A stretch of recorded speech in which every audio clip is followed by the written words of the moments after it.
नमस्कार। हिमाचल भाषा कला संस्कृति अकादमी के फेसबुक लाइव पेज पर आप सबका स्वागत है। आज हम इस कार्यक्रम में कला की एक अन्य विधा रंगमंच यानी थिएटर के बारे में बात करेंगे और इस कार्यक्रम में आज हम रंगमंच की एक विलक्षण और विनम्र प्रतिभा श्री केहर सिंह ठाकुर जी से आपको रूबरू कराएंगे। कुल्लू के लरां किलों से संबंध रखने वाले श्री केहर सिंह ठाकुर जी बिस्मिल्लाह खां युवा पुरस्कार से सम्मानित हैं और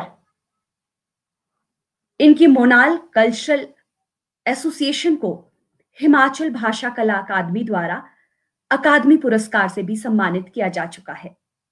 लोक नाट्य के क्षेत्र में पूरे देश में सम्माननीय श्री केहर सिंह ठाकुर जी का आज हम कार्यक्रम में स्वागत करते हैं। दृढ़ विश्वास की अविचल शिला पर बैठे और शीश पर अरुणिमा का तेज लिए श्री केहर सिंह ठाकुर जी, आज आपका हिमाचल प्रदेश अकादमी भाषा संस्कृति अकादमी कार्यक्रम में साहित्य कला संवाद में स्वागत है। हार्दिक अभिनंदन है। नमस्कार। धन्यवाद। केहर जी, मैं आपको आपके रंग यात्रा के आरंभिक दिनों से ही जानती हूँ। मुझे याद है जब मैं स्कूल में पढ़ती थी, 1997 की बात है, तो आप हमें स्कूल में रिहर्सल करवाने आते थे नाटक की।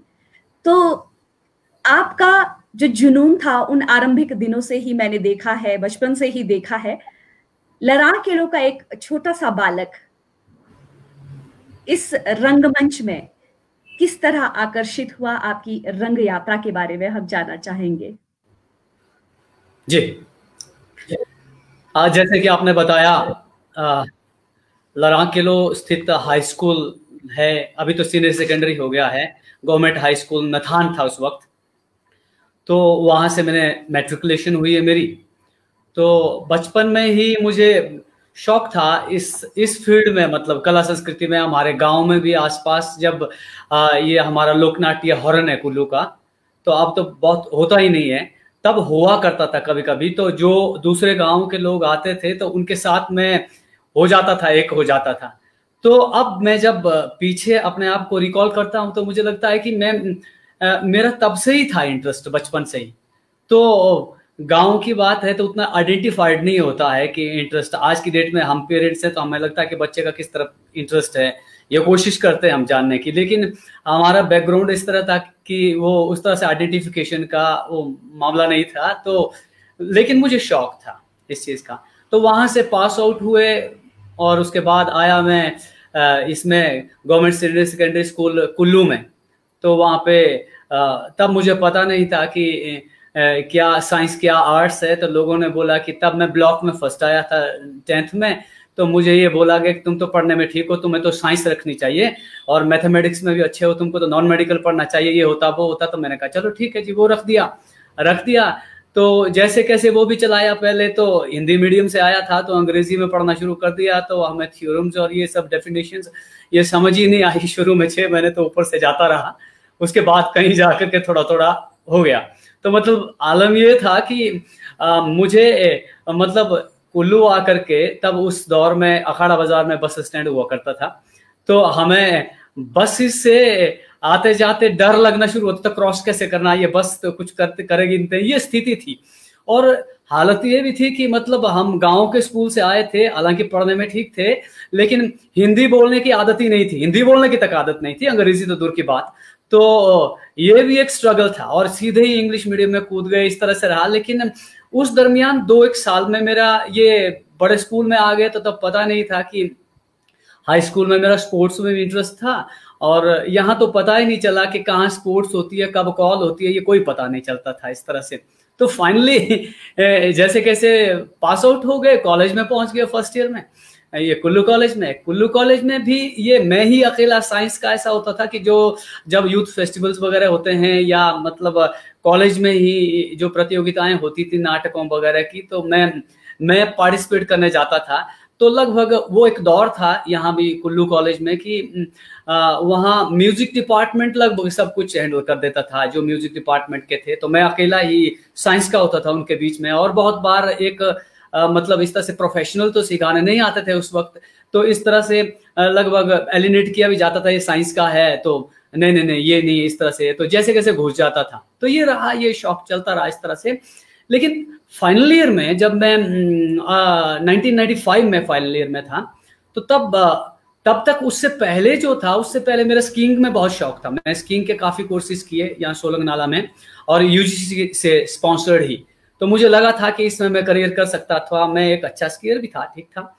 तो लेकिन किन्हीं हालातों से, हालात ये कि फाइनेंशियली भी प्रॉब्लम थी वहाँ रहना, और उसके बाद स्की के पेयर उस दौर में 40, 50, 60 हज़ार के आते थे, तो वो अफोर्ड करना मुश्किल था। मेरी फैमिली का इतना वो नहीं था बैकग्राउंड, और वो छूट गया। तो तब अचानक 1995 में हमारे एक सीनियर हैं, तो मैं कहूँगा कि नाटक के क्षेत्र में मेरे पहले गुरु हैं वो, हाँ, मिस्टर टहल सिंह जी उर्फ मयूर ठाकुर उनका नाम है।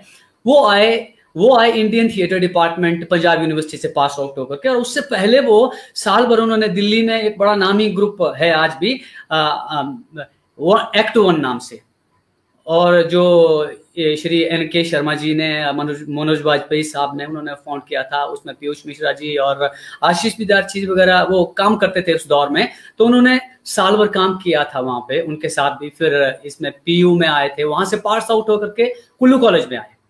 तो तब पता चला कि कोई एक ये लगा कि इसमें नोटिस बोर्ड में कि कोई वर्कशॉप होने वाली है।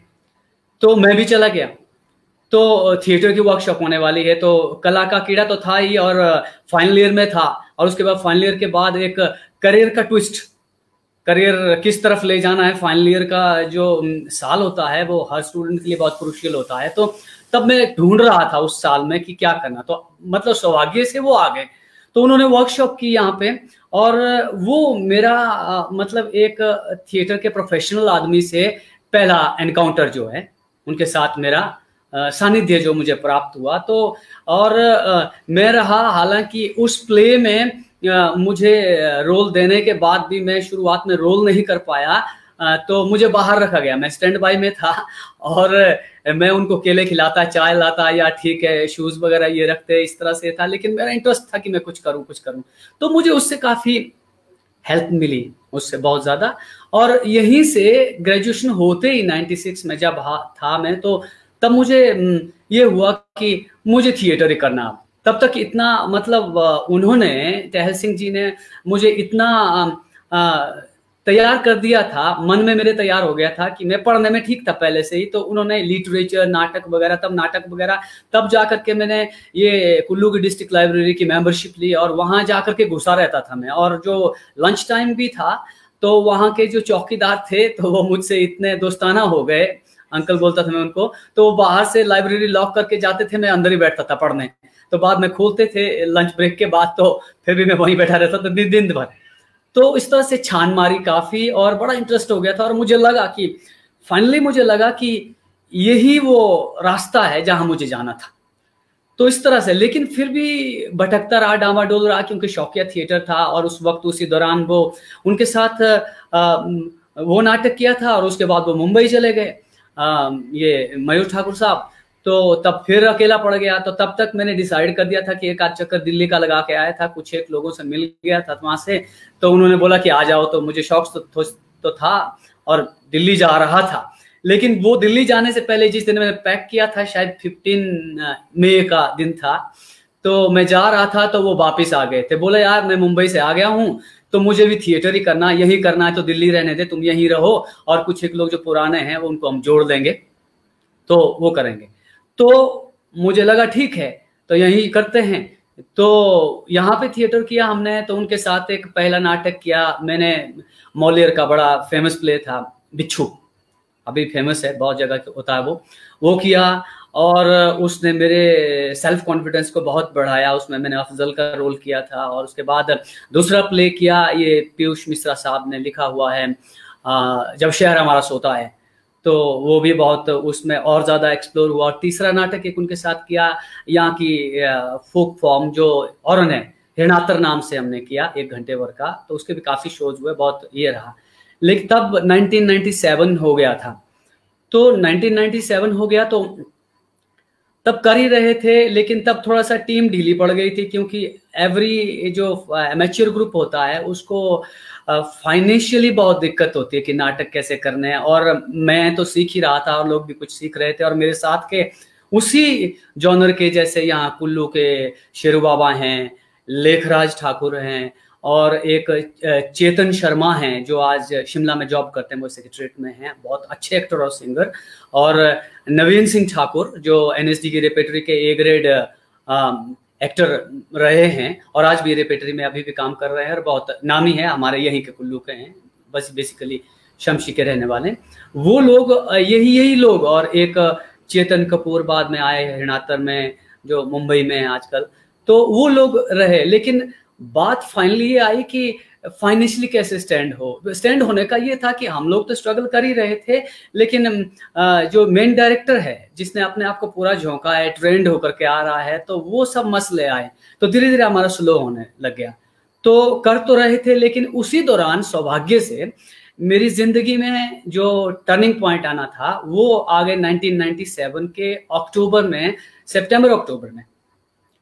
यहाँ मेरे गुरु जो हैं, who is my father also, जिन्होंने मुझे इस दुनिया में एग्जैक्टली टर्न, जो मतलब दुनिया की जो इस थिएटर वर्ल्ड की रोशनी दी, वो मिस्टर अमिताभ दास गुप्ता और मेरी गुरु माँ नूर जहीर, वो पूरी फैमिली के साथ ही, और वो यहाँ वर्कशॉप कर रहे थे। तो तब यहाँ पे जी हाँ, अभी मैं केहत जी, मैं आपको बीच में थोड़ा सा विघ्न डाल रही हूँ। नूर जहीर जी अभी आपको अपनी शुभकामनाएं भी भेज रही हैं। नमस्कार। तो उनका कार्यक्रम के माध्यम से हम स्वागत भी करते हैं। मुझे याद है जब आप 97 की बात कर रहे हैं कि उस समय आपके जो ग्रुप में थे इमेच्योर आर्टिस्ट लेखराज जी और शेरू बाबा जी, राजेश जी, चेतन जी, इन सब की आप बात कर रहे हैं। तो जब आपकी रंगमंच की यात्रा आरंभ हुई थी, तो उस दौरान हमने देखा था कि इनमें भी बहुत जोश था, लेकिन समय के साथ ये पीछे छूट गए। और इस लंबी यात्रा में मैं आखिर तक आपको देख रही हूँ, मतलब बचपन से लेकर अब तक, तो बहुत गर्व होता है देखकर। अमिताभ दास गुप्ता जी और नूर जहीर के साथ आपने काफी समय बताया, बहुत शोज किए आपने, उसके बारे में और उस एक्सपीरियंस के बारे में मैं चाहती हूँ आप हमारे दर्शकों को बताएं, ताकि जो एक आरंभिक दिनों में एक रंग यात्रा जब आरंभ होती है, तो एक रंगमंच के कलाकार को किस तरह का प्रोत्साहन चाहिए होता है, किस तरह की गाइडेंस चाहिए होती है, तो आपसे बहुत सारे लोग प्रेरणा लेंगे। एक्चुअली जब ये आए 1997 में, मेरे गुरु अमिताभ दास गुप्ता जी ही आए थे, तब मेरी गुरु माँ जो नूर जहीर हैं वो नहीं आए थे। तो वो 1999 में यहाँ कुल्लू आए, तब इनका ये ग्रुप था, संस्थान ब्रेकटन मेरे नाम से, दिल्ली का। तो वो बहुत से अलग अलग स्टेट्स में भी और हिमाचल को कॉन्सेंट्रेट किया था उन्होंने। तो 2 तरह के काम करते थे, एक स्कूल्स में वर्कशॉप के, और दूसरा एक हिमाचली कल्चर को कंटेम्पररी थिएटर में, हिमाचली फोक थिएटर्स को इसमें कंटेम्पररी थिएटर के साथ जोड़ करके उसको रिवाइव और रिवाइटलाइजेशन करने का ये सब थे। तो मुझे उसमें जुड़ने का मौका मिला, और मैं मतलब 1999 तक में I was their family member. मैं उनके बच्चे छोटे थे, तो I was the eldest son. ये उसमें मेरा मतलब गुरु शिष्य की तरीके से हुआ लालन पालन। तो मेरा मतलब सब कुछ वो ही देखते थे लगभग कि क्या कर रहा है, कैसे कर रहा, कैसे करना चाहिए, और समर्पण मेरा पूरा था, श्रद्धा पूरी थी, और इस तरह से चलता गया 1999 में। और इस तरह से हर साल वो हिमाचल में भी आते, और एट द सेम टाइम मैं दिल्ली जाता, तो घर मेरा वही था उनके साथ ही। ऐसा औरों की तरह ये रहा नहीं कि मुझे अब दिल्ली में जाकर के पहले सबसे बड़े शहर में जाने में ये प्रॉब्लम होती है कि रहेगा कहाँ। सबसे बड़ी प्रॉब्लम बड़े शहरों की यही है। तो ये मेरी समस्या नहीं थी कि मैं मतलब ऑलवेज उन्होंने मुझे मतलब अपने सगे बेटे जैसे, सगे बेटे से भी ज्यादा प्यार दिया और शिक्षा दी, और हर मेरी कमी पर डांटा। जैसे अपने बच्चे को डांटते हैं, तो इस तरह से रहा। और लगभग 2001 में मुझे फिर उन्हीं के दादा के अमिताभ दास गुप्ता जी के अंडर मुझे एडवांस ट्रेनिंग के लिए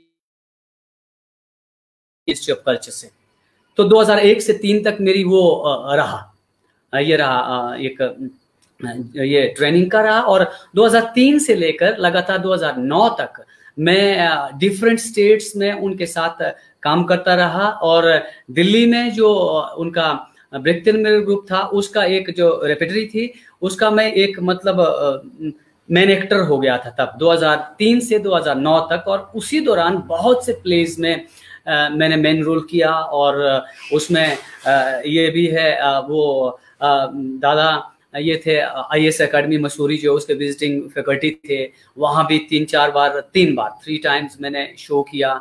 और विजिटिंग फैकल्टी थे वो इसमें विश्व भारती यूनिवर्सिटी जो शांति निकेतन है, वहाँ के भी थे, वहाँ भी 1-2 बार परफॉर्म किया। और उनके साथ में बहुत जगह सारे जगह पे असिस्ट करता रहा। और इस तरह से मेरा मतलब ये रही सीखना रहा उनके साथ में। और ये लगभग 13 साल तक की जर्नी रही लगातार उनके साथ में। और एट द सेम टाइम 1998 में हमने कुछ लोगों ने कुछ नाम, शेरू बाबा जैसे लेखराज और मीनाक्षी थी, और सब लोगों ने हमने अपना ग्रुप भी एक यहाँ पे ये एक्टिव मोनाल कल्चरल एसोसिएशन रजिस्टर किया था। तो इस दरमियान मुझे ज्यों ही उनसे मौका मिलता तो इस ग्रुप का काम करता। और ये भी मैंने कंटिन्यू रखा कि यहाँ पे थिएटर, यहाँ का थिएटर भी करते रहे। हर साल एक न एक नाटक तो 1-2 नाटक तो करते ही रहते थे हम। तो इस तरह से एक जर्नी रही। और उसमें मुझे बहुत सी जो एक्सपोजर मिला बहुत, और मुझे हिंदुस्तान का और बाहर का थिएटर समझने का और देखने का मौका मिला। और सबसे बड़ी बात, मैं आज भी जिस वजह से मैं खड़ा हूँ इसमें खड़ा हूँ मैं जो इस प्लेटफॉर्म पे, और मैं समझ सकता हूँ कि आज हिमाचल प्रदेश की क्या ज़रूरत है, हिमाचल प्रदेश के थिएटर की क्या ज़रूरत है। वो सबसे बड़ा उन्होंने एक रास्ता ये दिखाया था कि प्रोसीनियम ये जो थिएटर पे डिपेंड नहीं रहना है।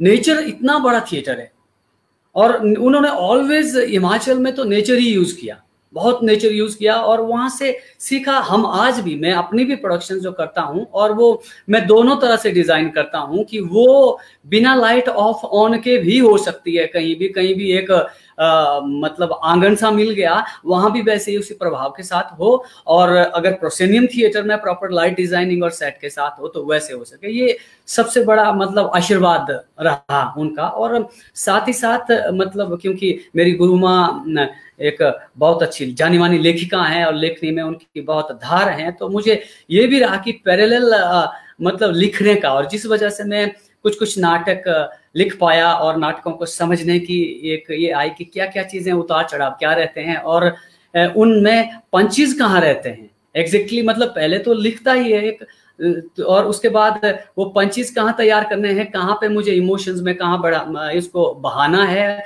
और कहाँ हंसाना, ये सब चीजें जो छोटी चीजें, ये अलग से बैठ के ऐसा कभी नहीं हुआ, ये अनायास ही हो गया है। हम लोग खाना पका रहे हैं तो खाना पकाते ही, कभी थाली धो रहे हैं तो थाली धोते ही हो रहा वो, कभी हम घूम रहे हैं चल रहे हैं, तो मतलब my gurus were living institution for me every time.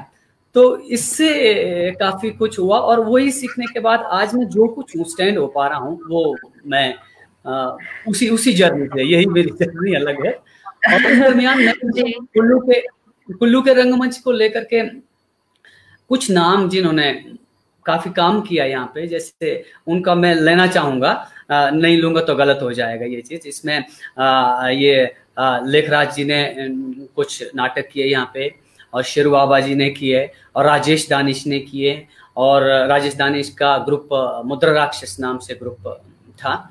तो उसके बाद हिमाल नचिकेत ने किए, ब्लू बर्ड नाम से ग्रुप है, और बहस नाट्य एवं कला मंच, और उसके साथ साथ एक सापेक्ष और परोक्ष रूप से शमशेर भाई बहुत सीनियर आर्टिस्ट हैं, वो भी जुड़े रहे। और उसके अलावा राजा भाई राजेश शर्मा जी जो हमारे एकमात्र कुल्लू से नेशनल स्कूल ऑफ ड्रामा से पास आउट हैं, उन्होंने किए।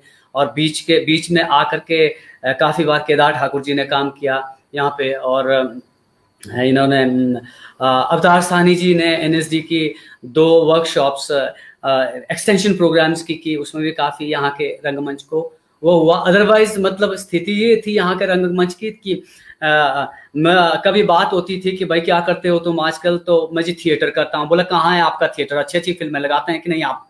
तो ऐसा भी ऑडियंस पूछते थे।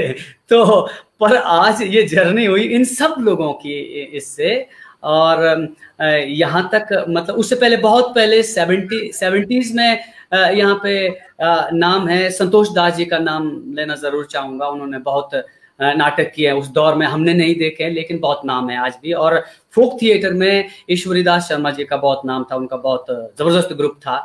अच्छा, वो अच्छे फोक और कंटेम्प्रेरी को मिक्स करके भी करते थे, फोक में भी करते थे। और उसके पहले अगर कुल्लू का अगर हिस्ट्री में अगर झांकें तो 1935 के आसपास का आख्यान मिलता है।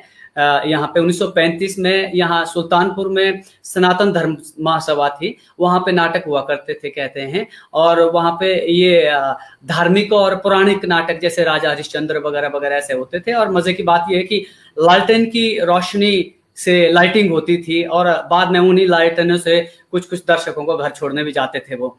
तो इस तरह का दौर रहा है, और तब तक ये इस तरह से इस स्ट्रगल में पहुंचते हुए 2020 आया है। जी जी। आपका बहुत लंबा संघर्ष रहा है, और आपने अपने आप को जिस तरह से तराशा है, तो हिमाचल के बाहर राष्ट्र स्तर पर आप कुल्लू के हिमाचल के फोक थिएटर को लेकर गए, और जिसका नतीजा यही है कि संगीत नाट्य अकादमी ने आपको वर्ष 2013 में 13-14 में आपको पुरस्कार से, हाँ जी, पुरस्कार से सम्मानित किया, और हमारे हिमाचल के लिए बहुत ही गौरव की बात थी। और आपके इस दौरान जब आप संघर्ष कर रहे थे 2001 के बाद, जब आप हिमाचल के बाहर गए और आपको फेलोशिप और स्कॉलरशिप भी मिली मिनिस्ट्री ऑफ कल्चर की ओर से, और आपने कई नाटक किए प्रदेश के बाहर, हिमाचल के विभिन्न स्कूलों में जाकर, विभिन्न मंचों पर, गेटी थिएटर में। मैं आपके, अब जैसे कि आपने कहा कि आपने कुछ नाटक भी लिखे हैं, मैंने खुद आपके नाटक देखे हैं गेटी थिएटर में, कुल्लू के लालचंद प्रार्थी कला केंद्र में। आपके एक नाटक की बात करूंगी जिसका नाट्य शिल्प अद्भुत है। आज भी जब भी मैं उस नाटक के बारे में सोचती हूँ तो मेरे रोंगटे खड़े हो जाते हैं। उसकी शैली, शिल्प और कथ्य के बारे में कुछ कहना अपने आप में ऐसे लगता है कि इस तरह का नाटक भी हो सकता है जिसमें आपने कुल्लू के लोक नाट्य का भी इस्तेमाल किया। मैं बात कर रही हूँ दुग्धधेनु नाटक की। चाहूंगी आप हमारे दर्शकों को विस्तार से बताएं, और जिस तरह का इसमें एक राजा का कैरेक्टर था, जैसा आपने कहा था कि राजा का मैंने नाम नहीं रखा, क्योंकि समग्र मानवता को, मानव समाज को लेकर जब आप कोई नाटक रचते हैं तो वहां पर किसी का नाम ज्यादा इम्पोर्टेंट ना होकर वो कैरेक्टर, वो प्रोटेगनिस्ट आपके लिए महत्वपूर्ण हो जाता है। और उसके बाद जो एक विशिष्ट कौशल आपने इस कहानी, इस नाटक के जरिए लोगों के सामने जो कथानक प्रस्तुत किया है वो अद्भुत है। आपसे जानना चाहेंगे दुग्धधेनु की जो एक यात्रा है, किस तरह से आपने ग्रैस्प किया ये सब्जेक्ट, और कैसे कैसे आपने किन किन मंचों पर प्रस्तुत किया? ये जब ये मैंने इसका शो हुआ है जनवरी 2012 में, पहला शो। लेकिन ये मेरे जहन में घूम रहा था 2001, 2, 3 से ही, क्योंकि जब मैंने ये कहानी सुनी थी किसी से कि भाई एक राजा था जिसे औरतों के दूध की खीर खाने की आदत पड़ गई थी। और मेरे अपने जो बुजुर्गों से मेरी दादी और इस तरह से जो दादू लोग थे वो कहते थे कि इस तरह का एक राजा हुआ था जिसको ये हुआ था। और धीरे धीरे मेरे बहुत पहले से था ये मन में कि यार ऐसा राजा हुआ जिसे औरतों के दूध की खीर खाने की आदत पड़ गई थी। और फिर धीरे धीरे जब मुझे 2001 से 3 के बीच में मुझे स्कॉलरशिप मिला, तो फिर मैं यहाँ के लोक फोक थिएटर में मुझे स्कॉलरशिप मिला था, तो यहाँ के लोक नाट्य और हिमाचल के लोक नाट्यों के बारे में ज्यादा मतलब मैं गहनता से ये जानने की कोशिश करने लगा फिर। और उस दौरान मुझे स्वर्गीय श्री मधुराम ठाकुर जी ने बहुत गाइड किया इन फोक थिएटर फॉर्म्स के बारे में। तो तब मेरे जहन में था कि इसमें ये है कि जो राजा था वो उन औरतों को पहले तो ऐसे ही दूध लेता था और बाद में क्या कर दिया, जो मना करती तो उनको जो है उसने तय खाने में बंद करना शुरू कर दिया था। और जो उनके नवजात बच्चे थे उनको दरिया में फेंक देता था। और जब तक वो दूध देती तो उसको ये करता, उनके दूध की खीर खाता, और जब वो नहीं देती तो उसके बाद उनको बाहर निकाल करके एक उल्टा और ये सब दे करके डाइन बोल करके उनको लोगों से पत्थर से मरवाता। इस तरह का, ये तो बड़ा रोंगटे खड़े होने वाला था मेरे इसमें। लेकिन अंत में ये था कि जब ये खत्म जो होता है, उन्हीं औरतों ने यहाँ के मतलब जो फोक थिएटर फॉर्म और ने उसके मुखौटों में उसके पट्टू के जो एक कॉस्ट्यूम बनते नाचते नाचते और कमरे में दराटियां लेकर के नाचते नाचते उनके ही उसके दरबार में उसको दराटियों से काट दिया था। और ये मेरे लिए बड़ा इंटरेस्टिंग था कि मतलब एक पीड़ा, मतलब हम जो सो कॉल्ड जो एक मतलब मेल लोग जो सोसाइटी में हैं, हम बोलते हैं हम बड़े हीलर हैं, ये कर रहे हैं वो कर रहे हैं, तो ऐसा नहीं करते हैं, क्योंकि जो बेचारे ये सताए हुए थे वो ही उठ खड़े हुए और उन्होंने उठ करके उसको मार दिया। तो इस तरह से बड़े इससे ये मेरे बहुत घूम रहा था। तो मुझे 2010 में मतलब 2010 में दादा एक्सपायर हुए, तो आई वॉज ऑर्फन। मुझे समझ नहीं आया कि क्या करूं। तो तब पीछे देखा कि मेरे 15-16 साल जो इसी फील्ड में निकल गए थे। तो मैंने सोचा करियर बनाने का ये तो यही रास्ता था। और देन तब मुझे लगा कि मैंने भगवान का नाम लेकर के अपने कुल देवता और सभी देव देवताओं का नाम लेके, भाई मुझे तो यही करना है, अब देख लो तुम दे दो। तो मजे की बात ये हुई कि उसी साल में 2010 में मुझे फेलोशिप मिली मिनिस्ट्री ऑफ कल्चर से, और मतलब थिएटर में रिसर्च वर्क के लिए। तो मुझे लगा कि भाई मेरी फैमिली का, जो मेरी संक्षिप्त फैमिली है, एक मेरा छोटा बच्चा था 1 साल का तब, और वाइफ और मैं, तो 2 साल का रोजी रोटी का तो हो गया इसी फील्ड से, अब मुझे कोई चिंता नहीं है। तो इसी दौरान हमारा ग्रुप जो है, तब मैंने टोटली कॉन्सेंट्रेट शुरू कर दिया था करना एक्टिव मोनाल कल्चरल एसोसिएशन के ऊपर।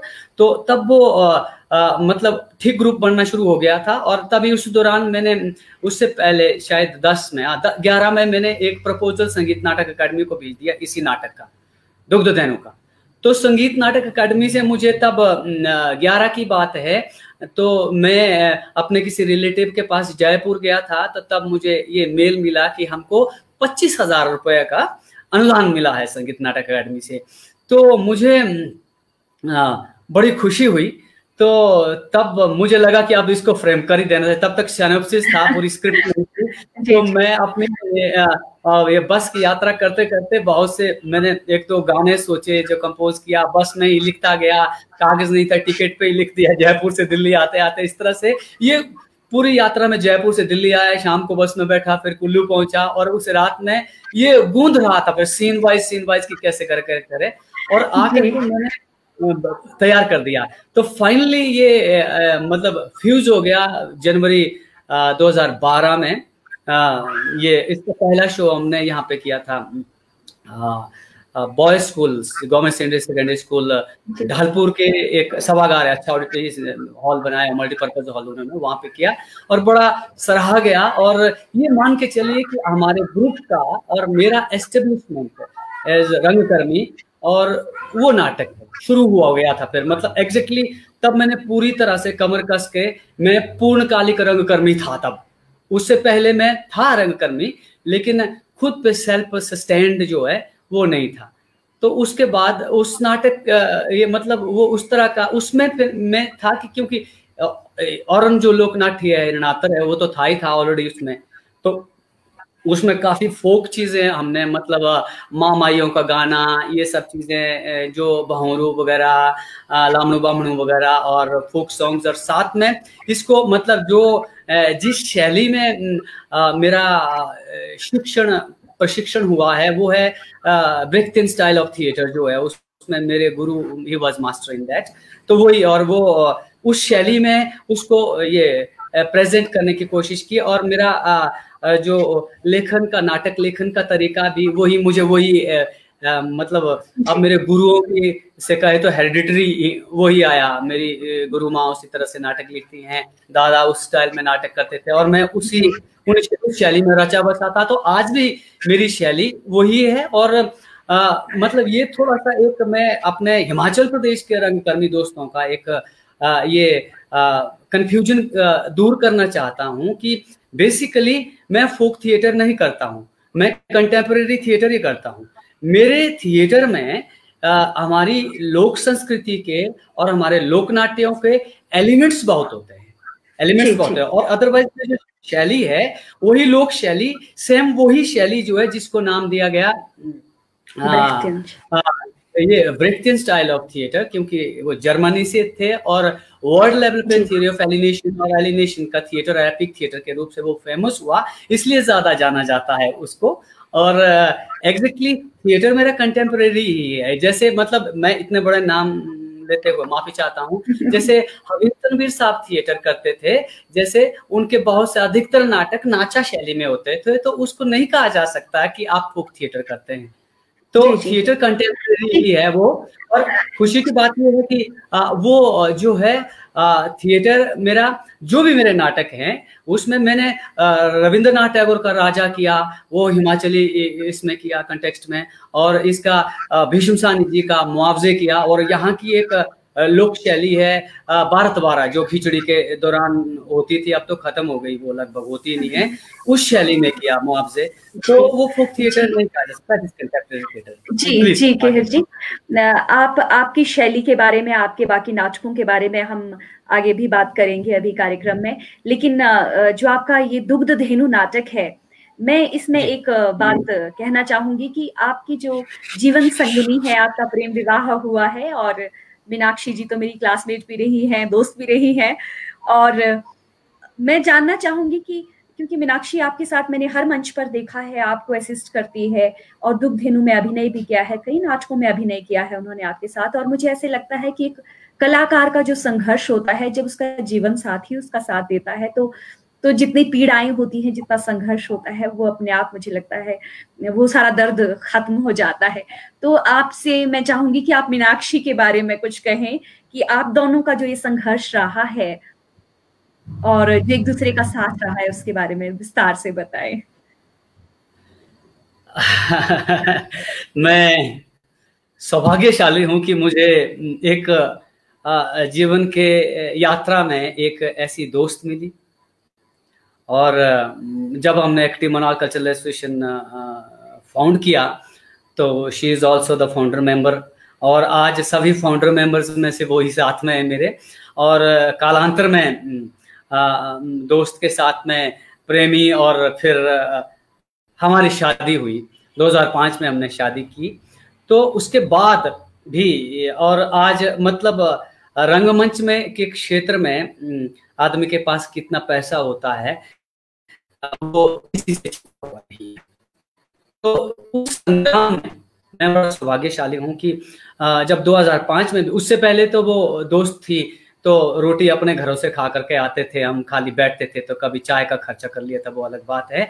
लेकिन जब हम एक छत पे थे, जब हमारी रोटी एक किचन में पकने लग गई, तो तब सचमुच में कठिन होता है। लेकिन मैं I am thankful to her, और मैं सौभाग्यशाली हूँ कि उसने उफ तक नहीं किया, और हमारा संग्राम चलता रहा, और हमारा इंटरेस्ट हटा नहीं, और चलता गया, और आज भी, और ग्रुप जितना आगे तक चला, she is today also the revolving spirit behind the group.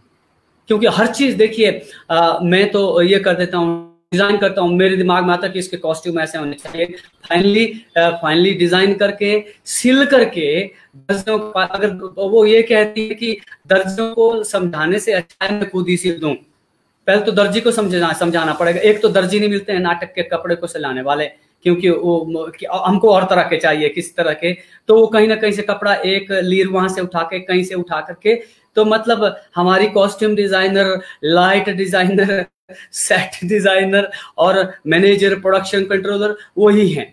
और जहां कहीं मतलब जैसा आपने कहा कि अभिनय भी किया, और जहां कहीं लड़कियों की कमी पड़ी और एक शो में नहीं थी लड़की, अगले शो में घर वालों ने बोल दिया नहीं नहीं नहीं जी, उसने तो करियर बनाने जाना है, ये करना, तो भाई मीनाक्षी आ जाओ, ये रोल तुम करो। तो इस तरह से ये रहा, और आज हमने मतलब इस संग्राम से हमारे एक्टिव मनाल कल्चरल एसोसिएशन को एक रंगमंडल का रूप दे दिया, और हम लोग फ्रीक्वेंटली बाहर के अच्छे खासे फेस्टिवल्स में शोज करने जाते हैं भारत भर में, और मतलब वो एक बहुत बड़ी सपोर्ट है, और आगे भी मैं से कामना करता हूँ इस चीज की। जी, जी केहर जी, मैं चाहूंगी आपकी जोड़ी यूं ही सलामत रहे और आपके जीवन में अपार खुशियां आए। अब आपके एक और नाटक की बात करते हैं, चिड़िया के बहाने। ये नाटक भी बेशक यथार्थवादी है, लेकिन अपने आप में प्रतीकात्मक और काव्यात्मक भी है। जिस तरह से आपने पूरी इसमें जो काल्पनिकता पिरोई है चिड़िया के बहाने नाटक में, वो अपने आप में विलक्षण है। तो मैं चाहूंगी कि आप इस नाटक के बारे में चर्चा करें, क्योंकि समसामयिकता भी है इस नाटक में। जी, ये नाटक मैं जब 2010 में यही ब्रेक इन मिरर की कुछ वर्कशॉप कर रहा था, तब दादा बीमार थे, he was in Gangaram hospital, और ये मेरी गुरु माँ आई थी यहाँ पे। पहले हमने रामपुर के क्षेत्र में कुछ 8-10-12 स्कूलों में वर्कशॉप्स की, और उसके बाद कुल्लू के मणिकर्ण बेल्ट की इसमें कर रहे थे। तो वो आई कि बेटा इतने सालों से हम 8-10 सालों से ये वही रिपीटेड प्लेस कर रहे हैं, तो कुछ नए नए भी करने चाहिए, तो क्या तुम्हारे पास सोचा है? तो मैंने एक स्टोरी पढ़ी थी नेपाल की लोक कथा चिड़िया की सूझ नाम से। तो मैंने कहा मैम मैं इसको डेवलप करूंगा, एक तो इस तरह से कुछ कर रहा था। लेकिन तब मैंने फर्स्ट इसमें ये गवर्नमेंट हाई स्कूल शार्ट है मणिकर्ण बेल्ट में, वहां पे एक छोटा सा 25 मिनट का नाटक डेवलप किया था। तो धीरे धीरे मुझे लगा कि इसको फुल लेंथ होना चाहिए, और मेरा पहले से ही अट्रैक्शन इसमें था, इसमें फोक थिएटर फॉर्म्स में अट्रैक्शन था। तो मैंने इसी लालच में ये करते करते एक साइनोप्सिस करके दोबारा एक प्रपोजल मैंने संगीत नाटक अकेडमी को भेज दिया। तो संगीत नाटक अकेडमी ने समय के साथ में इसको अप्रूव कर दिया, और फिर दोबारा से इस पे काम करना शुरू कर दिया। तो मैंने स्क्रिप्ट लिखनी शुरू की, और इसके लिए इसका जहन में था मेरे कि जो हमारी कांगड़ा क्षेत्र की लोकनाट्य शैली भगत है उसमें डेवलप किया है उस शैली में।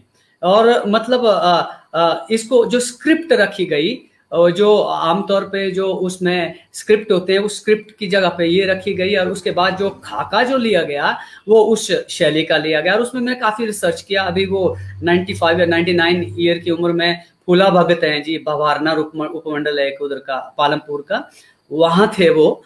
वहां बहुत प्रसिद्ध थे अपने समय के भगतिये। उनके पास गया और भी कुछ लोगों के पास, तो उन्होंने खूब सुंदर से बड़ा अच्छे तरह से मुझे समझाया इस चीज को, और भी कुछ रिसर्च वर्क करके इस नाटक को डेवलप किया। और इसमें सबसे बड़ी बात ये थी कि इसमें मैंने कहानी तो कुछ अलग तरह की थी, इसमें मैंने 3 प्रतीकात्मक कैरेक्टर लिए इसमें, कि एक चिड़िया होती है, जो चिड़िया वेस्टर्न कंट्रीज से आती हैं। तो ये भी एक मेरी एक बहुत अच्छी पेंटर दोस्त हैं, रशियन दोस्त, हर नेम इज दारिया राल्दोगिना।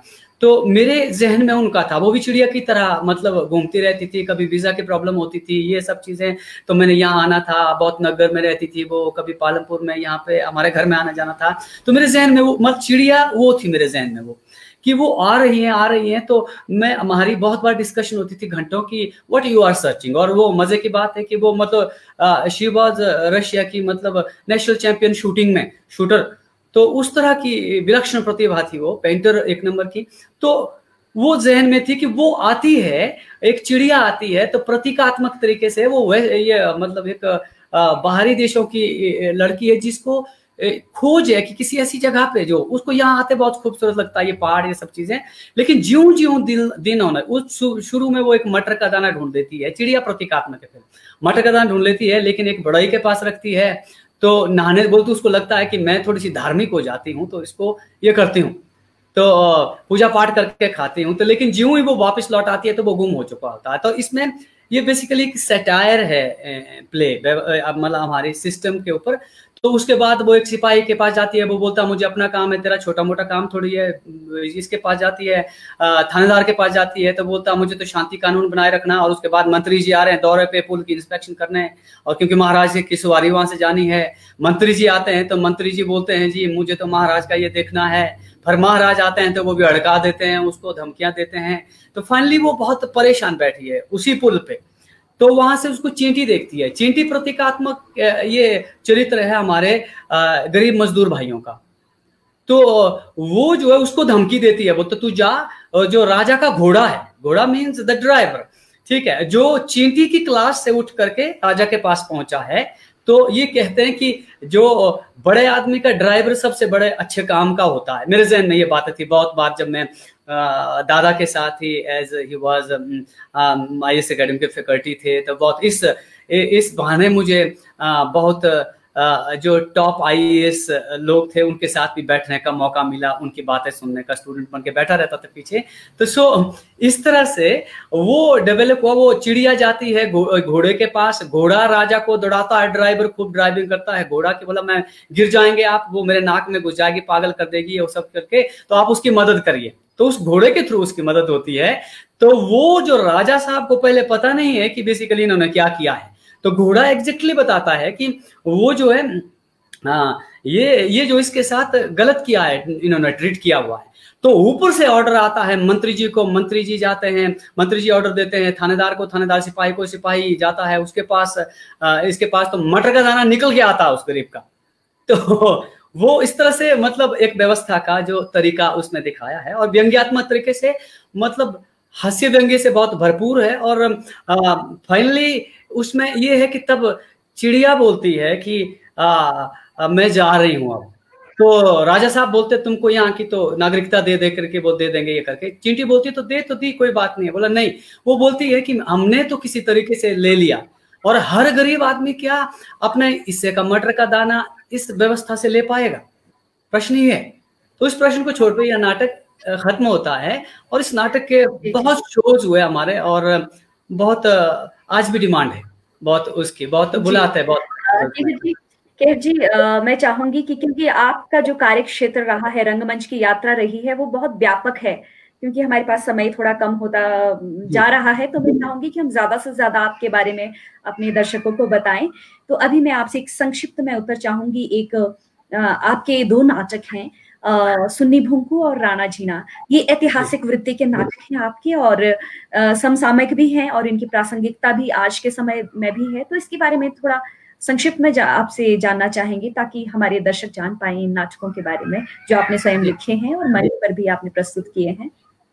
राणा झीना नाटक यहाँ का 15th और 16th सेंचुरी के बीच में, जब सिद्ध सिंह का राज था यहाँ पे, उस दौर का है। कुल्लू के अपर वैली में उनका राज होता था, और वो एक राजा था कि जो मतलब जो स्पीति के डंखर तक भी उनका ये बर्दाश्त था, और चंबा तक भी था। इस तरह से फैलाया था उन्होंने। लेकिन सबसे मजेदार ये था कि मुझे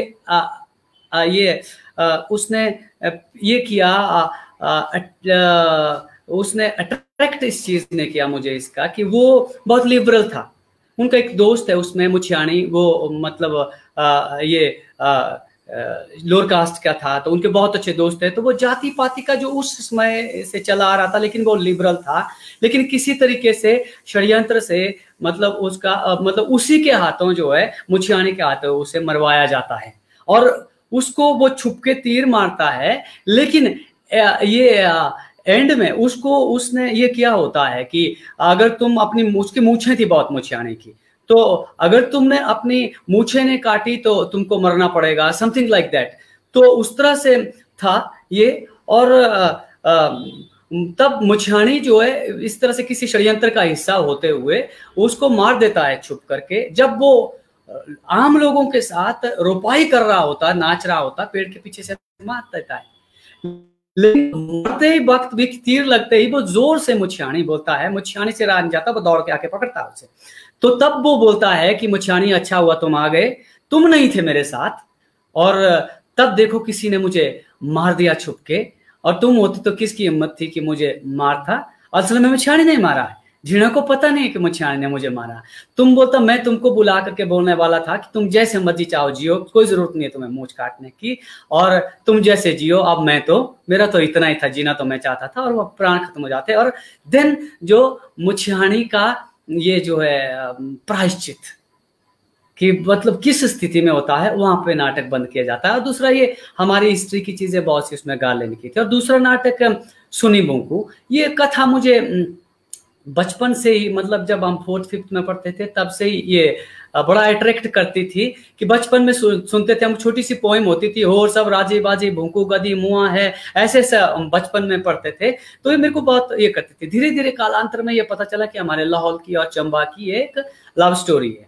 तो इसमें हमने काफी शोध कार्य करने के साथ साथ इसको कंटेम्प्रेरी रखने की भी कोशिश की है। इसमें हमने दो प्रेमियों के प्रेम की लीड ली है, प्रेम की लीड ली, उसको रीड को लेकर के बुना है हमने, और इसके बजाय कि उसकी हिस्ट्री को खोदा जाए, बहुत ज्यादा क्या था कैसा, हिस्ट्री नहीं है, वो एक प्रेम है। और नाटक लास्ट में कहता है कि प्रेम नहीं मरता है। जब सुनी जो है, सुनी को झूठ मूठ बोला जाता है कि वो मर गई, तो वो कूद करके आत्महत्या कर देती है चंद्रभागा में। जब भूकू आता है तो भूकू जो है वो कूदने की कोशिश करता है, उस चंद्रभागा के साथ में भी बातचीत करता है, कहता है कि तू तो दूर प्रदेश तक प्यार की नदी है, सुना है तेरे हाथों में, तेरा पानी हाथों में लेकर के प्यार की कसमें खाई जाती है, तो तुमने कैसे ये निगल ली, कैसे ले गई तू, क्यों नहीं धक्का मार के साइड में फेंका उसको।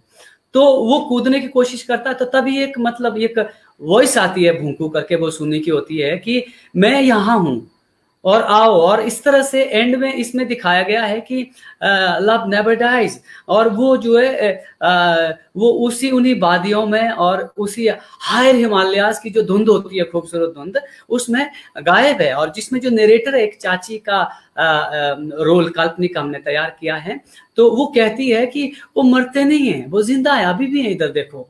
तो वो उस ट्रांस में चली जाती है लास्ट में, तो यहाँ पे खत्म होता है। और इसके साथ में एक कंटेम्प्रेरी सीन हमने और भी बुना हुआ है कि मतलब देवी देवताओं की एक आदमी होता है, एक लड़का एक होता है जो फुआल होता है, उनका ही साथी भूकू का दोस्त होता है कुल्लू का, कि मूर्ति की चोरी होती है। तो वो कहता है कि मेरी माँ बीमार थी तो माँ का छत्र मैंने उससे मांगा हुआ है, चोरा नहीं है, मैं वापस लौटा दूंगा, क्योंकि इलाज करने के लिए पैसे नहीं थे, इसलिए मैंने एक माँ से उधार मांगा और दूसरी माँ का इलाज के लिए समय के साथ मैं दे दूंगा वापिस। तो उसमें है मतलब वो हार जाते हैं जो व्यवस्था है। तो इस तरह का कुछ कंटेम्प्रेरी रखने की कोशिश किया। और मेन लीड इसकी इतिहास के साथ प्यार की लीड है, जो कंटेम्प्रेरी है, जो कभी नहीं मरता। तो इस तरह के कुछ नाटक है जी। आपने अपने रंगमंच के जरिए हिमाचल की लोक गाथाओं को प्रस्तुत किया, राष्ट्रपटल तक लाया। अब आपके एक सबसे महत्वपूर्ण नाटक की बात मैं कर रही हूँ, मैं मनोहर सिंह हूँ। मैंने आपका ये नाटक गेयटी थिएटर में देखा था मनोहर जयंती के अवसर पर, और मैं कहूँ कि जो इतने सालों से आपका संघर्ष था और जो आपकी रंगमंच की यात्रा थी, वो मुझे उस दिन ऐसे लगा कि एक क्योंकि आपके आरंभिक दिनों से लेकर आपको इस स्टेज तक पहुंचते हमने देखा है, तो इतना मन खुश हुआ है, इतना दिल खुश हुआ। और उसके बाद आपका जो ये नाटक है, राजस्थान में इसके कई शोज हुए। मैं भी उस दौरान एक फिल्म फेस्टिवल में राजस्थान में ही थी। मैं जयपुर में थी, आप शायद किसी और इलाके में थे वहां पर। तो मैं न्यूज़पेपर में पढ़ती थी, वहां पर इतना अच्छा लगता था कि हमारे हिमाचल का नाम यहाँ राजस्थान के न्यूज़पेपर पे छाया हुआ है। आपके मैं मनोहर सिंह हूँ बड़ी बड़ी हेडलाइंस में छपा होता था, सारे राजस्थान पत्रिका जैसे अखबारों में। मैं आपका एक्सपीरियंस जानना चाहूंगी। एकल नाटक था, एकल अभिनय था आपका उसमें, और मैं चाहूंगी आप उसका सबसे पहले आप उसका एक डायलॉग हमारे दर्शकों के साथ अगर आप यहाँ साझा करें, जो आपका सबसे महत्वपूर्ण और सबसे प्रिय डायलॉग है, मैं मनोहर सिंह हूँ। जो लाइंस मेरे ऐसे अलग से डायलॉग्स ऐसे कुछ नहीं है इसमें, ये है कि उनके बहुत से जो इंटरव्यूज थे। और मजे की बात है कि मैं कभी मनोहर सिंह जी से मिल नहीं पाया। वो मतलब मैं जब तक ऊपर आने लग गया था तब तक वो चल बसे थे। तो लेकिन सुनते ही गए, पढ़ते गए, जानते गए।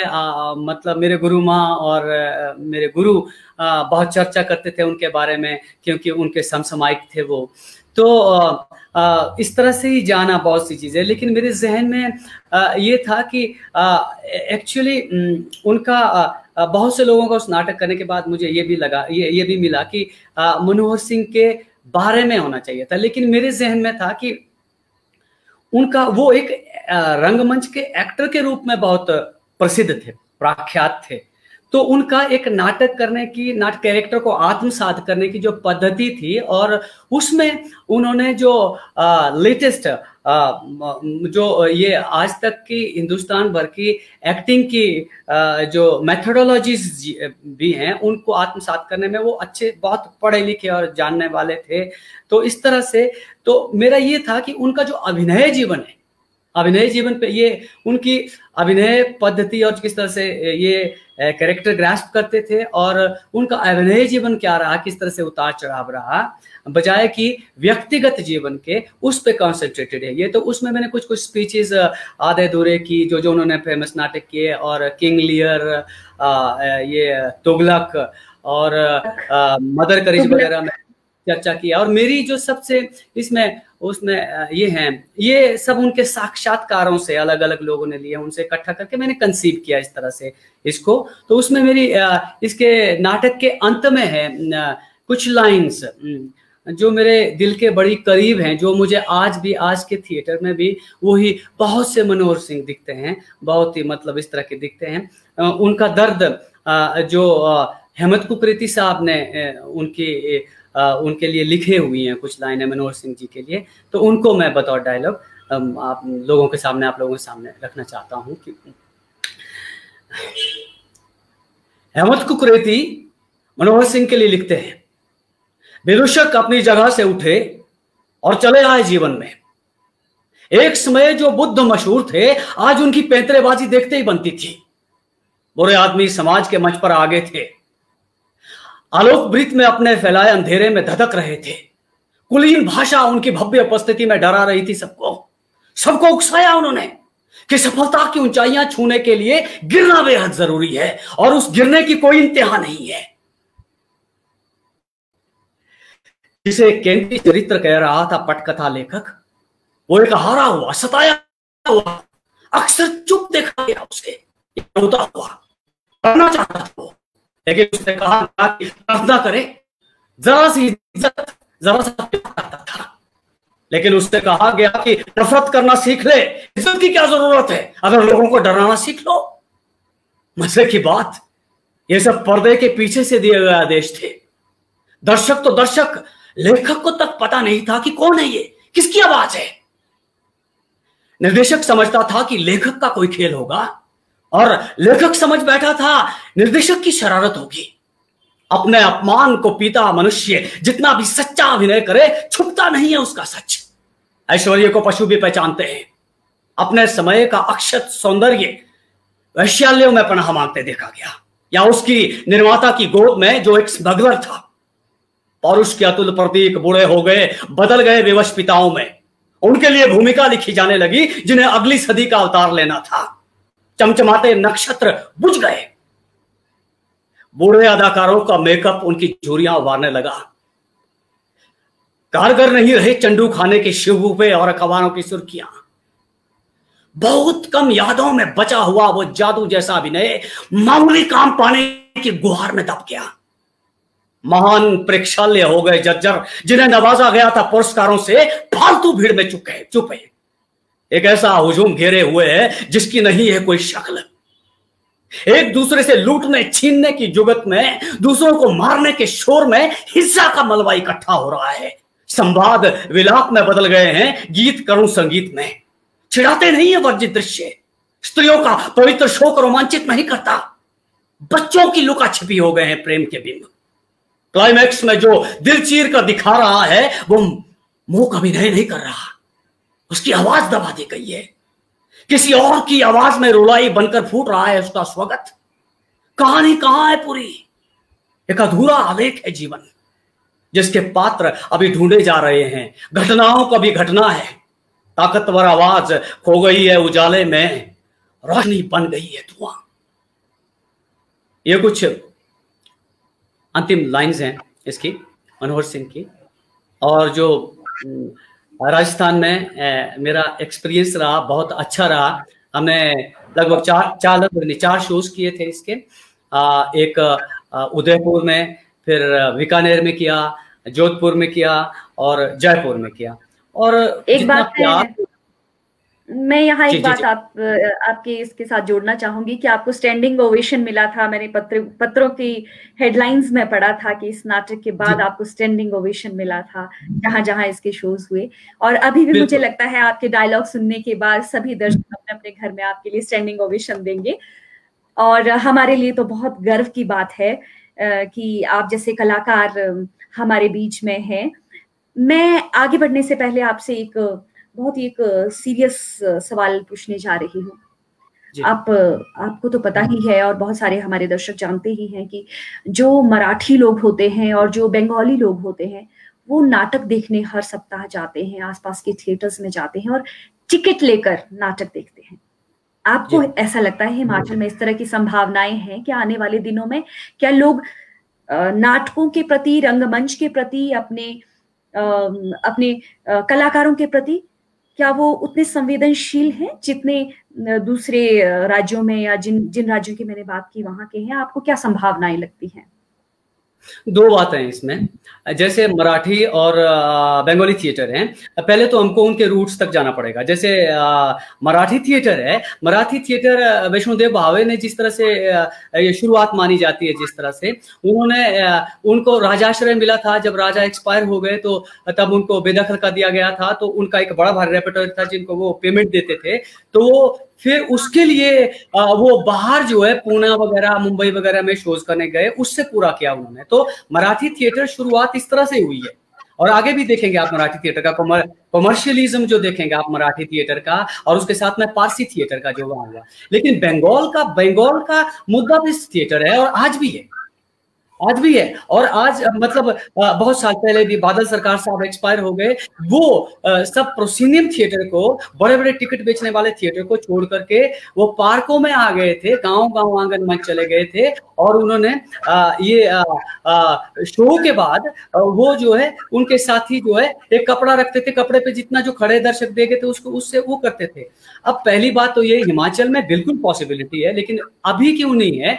एक कारण ये है कि हमारे जो भी यहाँ पे रंगकर्मी जितना काम कर रहे हैं, हमें सबसे पहले तो एक ऑडियंस का इंटरेस्ट क्रिएट करना पड़ेगा। ये सोचना पड़ेगा कि आज की डेट में ऑडियंस का क्या रुझान है, और ऑडियंस को पहले तो हम थिएटर तक ले आए, और आज हम 2 आदमी को लाते हैं तो अगले महीने हमारा अगला नाटक होता है तो वो 10 आदमी को साथ में लाए, चलो यार मजा आता है, पहली बात मजा आता है, ठीक है। उसके बाद ये मतलब हमको स्क्रिप्ट समझनी पड़ेगी कि स्क्रिप्ट्स कैसी किए जाएं। और दूसरी बात, अगर टिकट बेचने की बात है तो हमारे पास हॉल्स ही नहीं है। एक गेट ही है शिमला में, और कुल्लू में हमारा ये अटल सदन बना हुआ है, अभी तक बंद पड़ा हुआ है क्योंकि यहाँ पे स्टाफ की कमी है। और मैं आह्वान करता हूँ कि हमारे अभी मंत्री महोदय साहब बने हुए हैं तो उसके बारे में ध्यान दें कि वहाँ पे स्टाफ देके, टेक्निकल स्टाफ दें ताकि ऑपरेट हो सके, खुल सके। और उसके अलावा हिमाचल में हमारे पास इंडोर ऑडिटोरियम्स नहीं है, तो टिकट्स की संभावना जल्दी कम है। लेकिन हम लोगों को, हिमाचल के रंगकर्मियों को इंतजार नहीं कर सकते हैं कि पता नहीं आज से 20 साल बाद ऑडिटोरियम्स बने सब, तब 20 साल तक तो मैं तो इंतजार नहीं कर सकता हूँ। 20 साल ही तो मेरा टाइम बचा काम करने का, तो मुझे देखना पड़ेगा ओपन में भी हम किस तरह से क्या कर सकते हैं। हाँ, एक जरूरी सवाल, जैसा कि आपने ये विषय उठाया है कि सरकार को आगे आना चाहिए, लेकिन जितना भी अब तक मुझे लगता है रंगमंच को हिमाचल में जितना भी स्थापित हुआ है, हिमाचल का रंगमंच इसके कलाकारों की वजह से, आप जैसे लोगों की वजह से स्थापित हुआ है, और सरकार का इसमें रोल हो सकता है आगे। अगर कल्चर पॉलिसी, जिसके बारे में मैं आपके विचार जानना चाहूंगी, जो बनाई जानी प्रस्तावित है अभी, जैसे कि आपने कहा कि मैं 20 वर्षों तक इंतजार नहीं कर सकता, क्योंकि आप वर्तमान में पिछले 20 वर्षों से आप काम कर रहे हैं और आगे भी आप अपने व्यक्तिगत स्तर पर कार्य कर रहे हैं, तो आप अपनी तरफ से क्या सुझाव देना चाहेंगे? क्योंकि जो ये मंच है, अकादमी का मंच है, हम चाहेंगे कि इसके माध्यम से सरकार तक अभिनय क्षेत्र से जुड़े, रंगमंच क्षेत्र से जुड़े लोगों की बात जाए।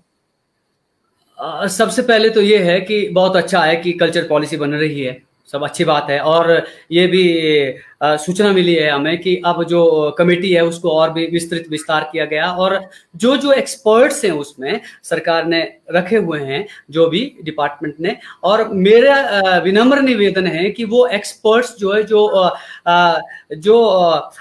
और जिलों में भी जो नॉन गवर्नमेंटल ऑर्गेनाइजेशन हैं, जैसे मेरे जैसे और भी बहुत से रंगकर्मी हैं और आर्टिस्ट हैं, उनसे भी ये सुझाव लें और उनके साथ डिस्कस करें ताकि एक प्रॉपर प्रारूप बन सके। और प्रारूप बन जाएगा, वो अच्छा बन जाएगा, ये निवेदन है एक, और वो अच्छा ही बनेगा। और दूसरी बात ये है कि पॉलिसी बनेगी, लेकिन मुझे लगता है कि मेरा चिंतन ये है कि जो उसको इम्प्लीमेंट होना है वो डिस्ट्रिक्ट लेवल से होना है बाद में, तो डिस्ट्रिक्ट लेवल पे जो डीएलओस बैठे हुए हैं, डीएलओस को हर वर्ष जो है एक एक्सपर्ट्स की कमेटी गठित करनी चाहिए और उन हर फील्ड मतलब कला के हर फील्ड के, कला, भाषा और इसके, और एक एनुअल एजेंडा बना करके आपको ऊपर तक देना है, सरकार के पास तक, डिपार्टमेंट डायरेक्टरेट तक, ताकि उसके अनुसार जो है जो डिस्ट्रिक्ट की कमेटी बनेगी, कमेटी एक्सपर्ट्स की कमेटी बनेगी, उनको पता होगा कि हमारे डिस्ट्रिक्ट में क्या होगा, शिमला में कुछ तरह का होना चाहिए, कुल्लू में किस तरह का। तो ये अगर करें तो ये जो पॉलिसी जो है ये इम्प्लीमेंट बहुत सुंदर तरीके से होगी फ्यूचर में, मुझे ऐसा लगता है।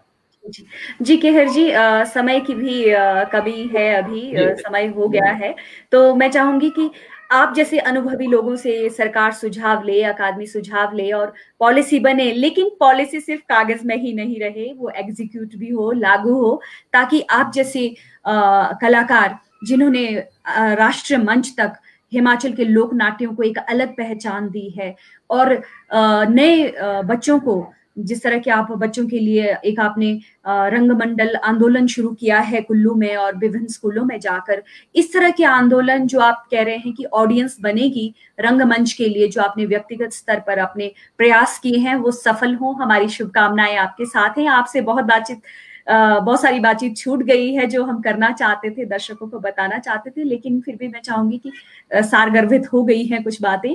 तो आपका कार्यक्रम में आने के लिए और रूबरू होने के लिए धन्यवाद, और दर्शकों का भी धन्यवाद।